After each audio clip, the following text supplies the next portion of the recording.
네, 안녕하세요. 한때 미대생입니다. 오늘은 미국 10년물 국채 금리는 왜 오를까? 인플레이션과 국채 금리라는 주제를 가지고 영상을 준비해 보았습니다. 제가 최근에 정말 많이 듣는 질문이 미국 금리가 상승하는데 왜 인플레이션이 왔냐? 인플레이션 우려가 제기되는데 시장 금리가 왜 상승하냐라는 질문을 굉장히 많이 받고 있습니다. 그리고 또 장기채 금리가 상승하는데 주식이 왜 내려가냐라는 질문을 굉장히 많이 듣고 있는데요. 오늘 제 영상은 장기채 금리와 인플레이션과 주식의 관계에 대해서 간단히 설명드리는 내용을 준비해 보았습니다. 제가 이전 영상에도 설명드렸듯이 채권이라는 금융상품은요, 만기 시 약속된 이자를 지급하는 고정금리 금융상품인데요. 예를 들어서 100만 원짜리 채권이 있다고 가정을 해보고요. 이 채권의 만기가 10년이라고 가정을 해본 다음에요. 이 채권의 쿠폰 금리가 5%라고 한다면 이 채권을 사서 10년 동안 보유를 하면 내 수익률은 이렇게 완성이 되게 됩니다. 먼저 처음에 100만 원을 주고 채권을 구매한 다음에요.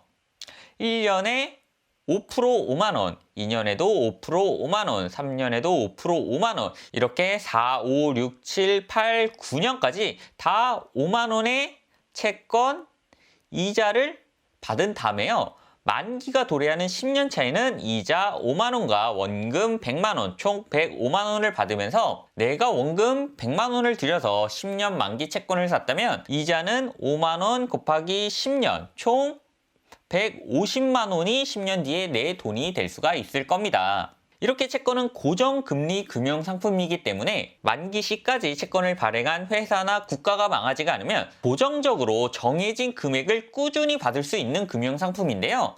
여기서 조금만 시각을 바꿔서 예를 들어서 100만 원짜리 시계나 가방이 있는데 이 100만 원짜리 시계나 가방을 구매했을 때 인플레이션이 매년 5% 발생을 한다라고 가정을 해 보겠습니다. 그러면 내 돈은 어떻게 변할까요? 처음에 100만 원으로 시계나 가방을 샀다면요. 1년이 지나서 인플레이션이 와서 이 시계와 가방의 가치가 5% 상승을 했다고 가정을 해 본다면요.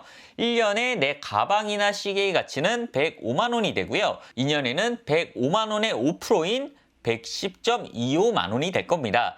3년 후에는 110.25만 원의 5%가 상승한 115.76만 원이 되는 거고요. 4년, 5년, 7년, 6년, 8년, 9년, 10년까지 매년 5%씩 인플레이션이 발생한다면 최종적으로는 162만 8.8만 원이 됩니다. 잘 한번 생각해 보면요. 내가 채권을 샀을 때는 10년 뒤에 5% 이자일 때 150만 원을 받았는데 인플레이션이 매년 5%씩 꾸준히 발생을 한다면 10년 뒤에 나의 재산이나 물건의 가치는 163만 원이 된다라는 말과 같은 말이겠죠.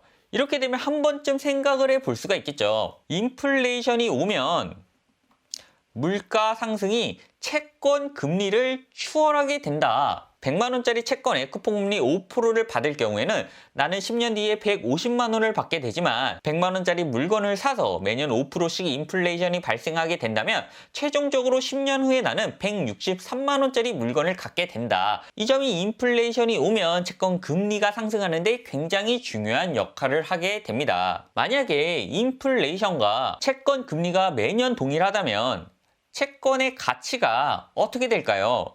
낮아질까요? 높아질까요? 당연히 낮아질 수밖에 없겠죠. 그리고 또 채권 중에서도 단기채가 싸질까요? 장기채가 싸질까요? 복리 효과라는 게 적용되기 때문에 당연히 장기채가 단기채보다 훨씬 싸지게 되는 이런 현상이 발생을 하게 됩니다. 채권의 가치가 낮아지고 채권 중에서도 장기채가 더 싸지게 되면 사람들은 미국 장기채를 팔아서 손실을 회피하려고 노력을 할 텐데요. 장기채를 싸게 판다. 이런 생각들이 만연해지기 때문에 바로 장기채권 할인율이라는 게 상승을 하게 된다라고 말씀을 드릴 수가 있습니다. 앞서 예시로 보여드린 대로 100만 원짜리 채권을 사서 10년 뒤 가치가 150만 원인데 100만 원짜리 시계를 사면 10년 뒤 가치가 163만 원이라면 100만 원짜리 채권을 95만 원에 할인해서 판 다음에 5만 원을 더 보태서 105만 원에 시계를 사게 된다면 95만 원 채권을 그대로 갖고 있을 때 나의 이익은 50만 원에서 55만 원으로 증가를 하게 되지만 105만 원짜리 시계를 새로 샀을 때 10년 뒤 이익이 58만 원이기 때문에 원래 가격에서 5%를 할인해 팔아도 나는 이득일 수 있겠다라는 생각을 하게 되는 거죠. 이렇게 100만 원짜리 채권을 95만 원에 할인해서 파는 걸 할인율이라고 표현을 하는데요. 채권을 할인해서 판매를 하게 되면 이익은 50만 원에서 55만 원으로 증가를 하기 때문에 이 증가하는 것만큼 장기채 금리, 장기채 시장 금리가 상승한다라고 표현을 하는 거죠. 꼭 하나 알고 계셔야 되는 게 채권이라는 건 신규 발행 채권하고 기존 거래가 되는 채권은 가격에 영향을 주는 요소가 조금 다릅니다. 신규 발행 채권 같은 경우에는 기준 금리에 영향을 많이 받고요. 기존에 거래가 되던 채권들은 할인율의 영향을 조금 더 많이 받습니다.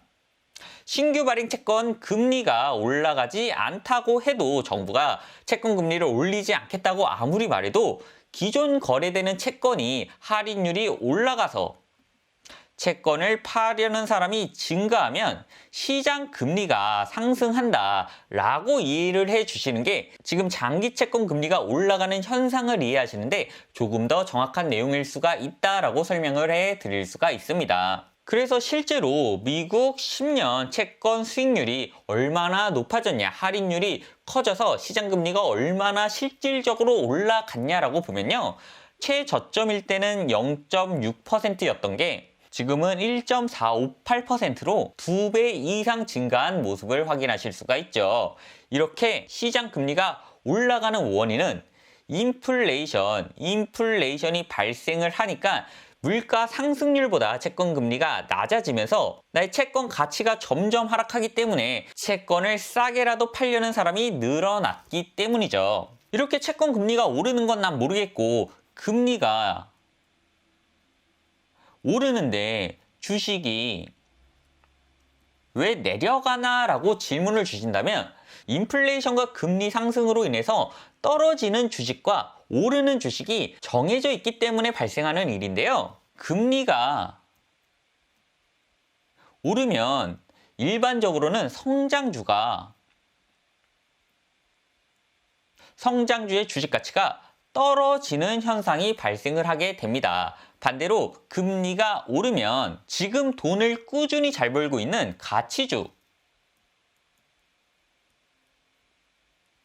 가치주의 주식 가격은 오르는 경우가 많은데요. 왜냐하면 음료를 한번 생각해 보죠.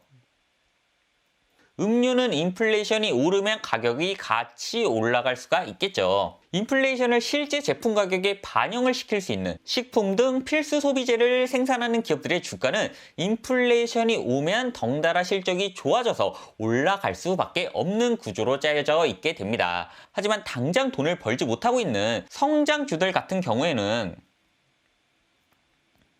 금리가 오르면